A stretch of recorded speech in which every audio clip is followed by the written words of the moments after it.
Hello and welcome back to my channel. আশা করি সবাই ভালো আছো, সুস্থ আছো আর অ্যাজ অলওয়েজ খুব আনন্দে আছো। তো আমি ক্লাস 10-এর আজকে অদল বদল গল্পটা, যেটা সম্পূর্ণ একটা পার্ট আমি অলরেডি দিয়েছি, সেটা কিন্তু শুধু রিডিং নেই, প্রত্যেকটা গল্পের পরেই সেটা কিন্তু বোঝানো থাকে। তো প্লিজ পুরো ভিডিওটা দেখো, রিড আউট হচ্ছে ভেবে স্কিপ করো না। আর রিড আউটটাও এই জন্যই করা হয় যাতে তোমরা পুরো গল্পটা দেখো, প্রোনাউন্সিয়েশনও একটা ম্যাটার করে। আবার অনেক গল্পই তোমরা লাস্ট মোমেন্ট রিভিশনের ক্ষেত্রে যেটা হয়, তোমরা গল্পগুলো আর পড়ো না, কোয়েশ্চেন আনসার করে নাও। তো যাতে গল্পগুলো আমি বুঝি, অনেক সাবজেক্টের চাপ থাকে, পড়াশোনা থাকে, এক্সট্রা কারিকুলার অ্যাক্টিভিটি, সবাই যে পড়াশোনাটাই ফুল ফোকাস সেটা না, অনেকেই নাচ গান আবৃত্তি আঁকা খেলা অনেক কিছুতেই থাকো। তো একটু ফ্রি টাইমে বসে মোবাইল ঘাটো, তখন সেই মোবাইল ঘাটার সময় যদি একটা পুরো গল্প পড়ে নেওয়া যায়, গল্পটা শুনে এই হেল্পটা হয়, তাহলে গল্পটা নলেজে থাকা খুব দরকার, এই জন্যই দেওয়া। তো প্লিজ ওটা পড়ো এবং লাস্টে অবশ্যই দেখো, কারণ গল্পটা বোঝানো থাকে। এটা গেল কথা। আর সেকেন্ড কথা হচ্ছে কোয়েশ্চেন আনসারগুলো তো আমি বলে দিই। আমি সবসময় রিকোয়েস্ট করি, প্লিজ ভিডিওটা দেখে নিজের একটা খাতা রেখো। যেভাবে তোমরা টিউশন বা স্কুলে কি করো, প্রশ্নগুলো লিখে তার উত্তরগুলো লিখে নাও, ওরকমভাবে খাতায় লিখে নিজেরা পড়ো। ভিডিও দেখে মুখস্থ করার চেষ্টা করো না, এটা কিন্তু হেল্প হয় না, এটা আমি বারবার বলি। তো প্লিজ আমার ভিডিওটা দেখবে, দেখে শুনে শুনে যতবার লাগে লিখে নাও খাতায়, দিয়ে নিজেদের লেখাটা দেখে মুখস্থ করো, ঠিক আছে?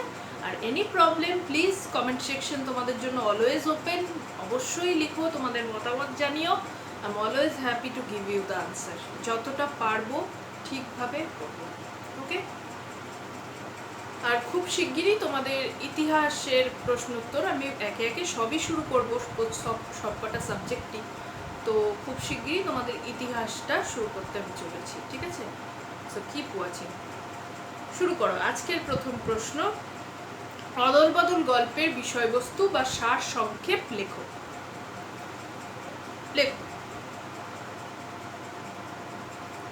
পান্নালাল প্যাটেল রচিত অদল বদল গল্পটিতে অমৃত ও ইসাব নামে আমরা দুই বন্ধুকে পাই।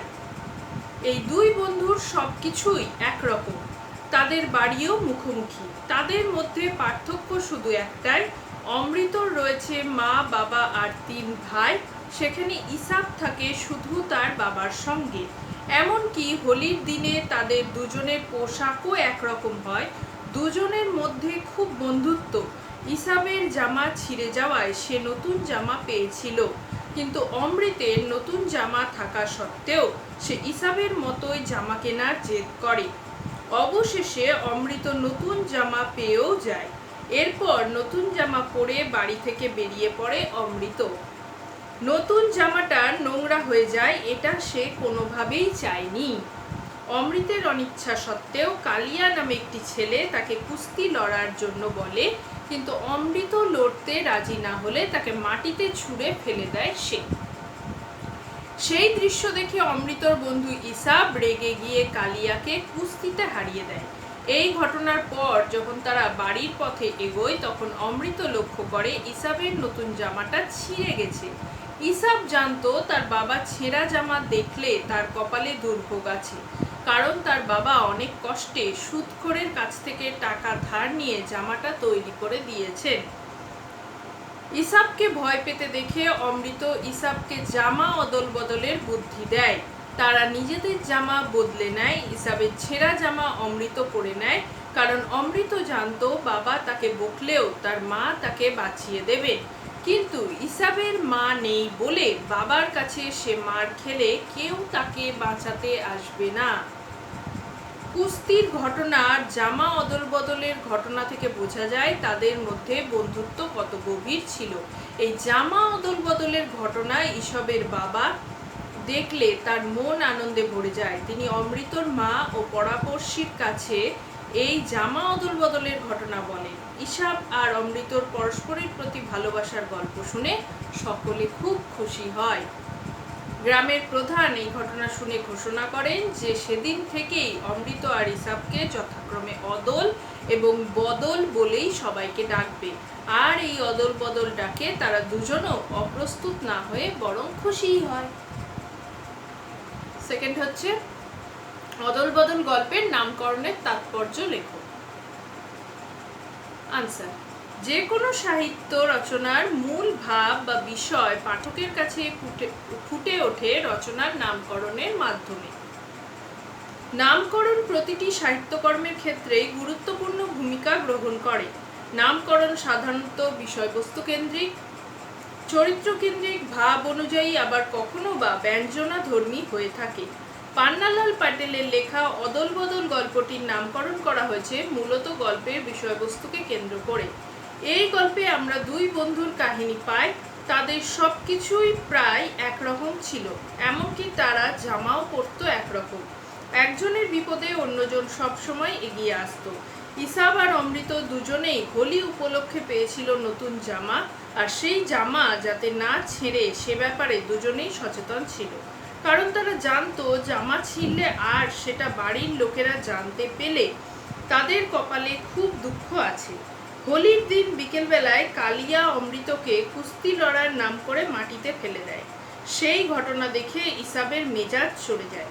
সে অমৃতর হেনস্থার প্রতিশোধ নেওয়ার জন্য কালিয়ার সঙ্গে কুস্তি লড়ে এবং তাকে হারিয়ে দেয়।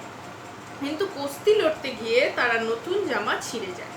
ইসাব জানতো জামা ছেঁড়ার কথা তার বাবা জানতে পারলে তাকে বাড়ি ফিরে নিশ্চিত মার খেতে হবে। অমৃত ইসাবকে তার বাবার মারের হাত থেকে বাঁচানোর জন্য নিজেদের জামা অদল বদল করার পরামর্শ দেয়। তাদের এই জামা অদল বদলের কাহিনী সারা গ্রামে ছড়িয়ে পড়ে। এমনকি গ্রাম প্রধানও তাদের অদল বদল বলে ঘোষণা করে। গ্রামবাসীদের তাদের সেই নামে ডাকতেও বলে। অমৃত ইসাবের এই জামা অদল বদল আর তাদের নতুন নামকরণ অদল বদল, এইসব বিষয়কে কেন্দ্র করেই গল্পের কাহিনী আবর্তিত হয়েছে। তাই বলা যায় গল্পের বিষয়বস্তু অনুসরণে রচিত এই অদল বদল নামকরণটি সার্থক এবং ফলপ্রসূ হয়েছে।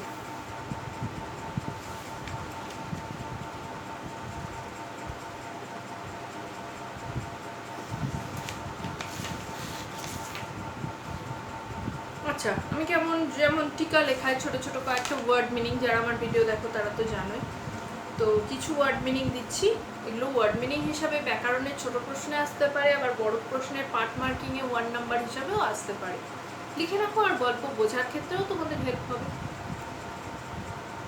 শুরু করো। গাঁ, গ্রাম, পেশা, জীবিকা, তফাৎ, পার্থক্য, সাময়িক, অল্পকাল স্থায়ী বা ক্ষণস্থায়ী, শান বাঁধানো, ইট পাথরে তৈরি বা পাকা, কুস্তি, মল্লযুদ্ধ, দৃঢ় স্বরে, জোর গলায়, ফতোয়া, ইসলামী শাস্ত্র অনুযায়ী দেওয়া বিধান বা নির্দেশ বা হুকুমনামা, বেকায়দা, মুশকিল, পালোয়ান, কুস্তিগির বা মল্ল, ঠ্যাঙানো, পেটানো, পিছপা, পশ্চাৎপদ বা কোনো কাজ থেকে পিছু হটা, মরিয়া, বেপরোয়া, সম্ভাবনা, হয়তো হবে বা ঘটবে এমন ভাব, গোয়াল ঘর, গরু রাখার ঘর, ইতস্তত, কুণ্ঠাবোধ, তামাশা, মজা, রণভূমি, যুদ্ধক্ষেত্র, সুদখোর, চড়া সুদে টাকা ধার দেওয়া যার জীবিকা, ইঞ্চি, একটি মাপের একক, 1 ফুটের 12 ভাগের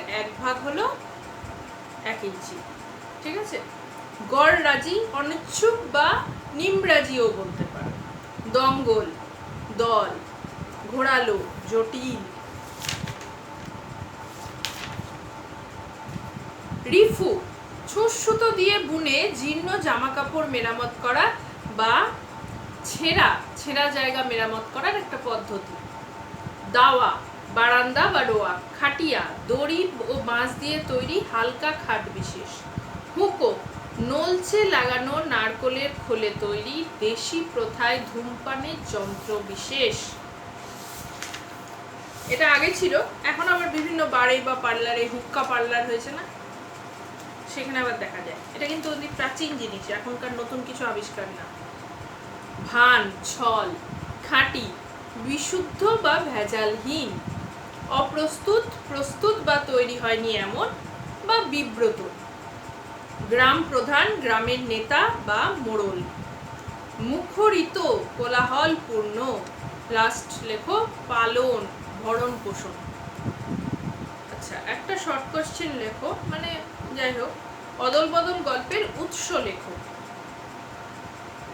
আনসার: ন্যাশনাল বুক ট্রাস্ট, ব্র্যাকেটে লেখো NBT, এন প্রত্যেকটাই capital, N for national, B for book, T for trust, NBT কর্তৃক প্রকাশিত গ্রন্থ সেরা 13 থেকে এই অদল বদল গল্পটি নেওয়া হয়েছে। ঠিক আছে, NBT একটা সংস্থা যারা যে প্রকাশিত একটা বই প্রকাশ করেছিল যার নাম সেরা 13, সেখান থেকে এই গল্পটা নেওয়া হয়েছে। ঠিক আছে,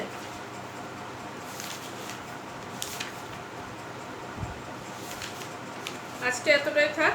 নেক্সট দিন বাকি প্রশ্নোত্তর শুরু হবে। আশা করি আর একটা বা দুটো ভিডিও আমার লাগবে। ঠিক আছে, তো যদি আমার ভিডিওগুলো হেল্পফুল হয়, তোমাদের কাজে লাগে, প্লিজ একটা লাইক করো আর শেয়ার করো, চ্যানেলটাকে সাবস্ক্রাইব করো নতুন নতুন আপডেট পাওয়ার জন্য। আর ক্লাস 10-এর ক্ষেত্রে বলবো আমি ইতিহাসটা শুরু করতে চলেছি খুব তাড়াতাড়ি। এরপরে পরপর তো আসবেই, সব সাবজেক্টই পড়াবো, কিন্তু একসাথে তো সব সম্ভব না। ক্লাস 10-এরটা দিয়েই শুরু করছি। ঠিক আছে, ভালো থেকো, সুস্থ থেকো, দেখা হবে নেক্সট দিন নতুন একটা ব্লগের সাথে। টাটা।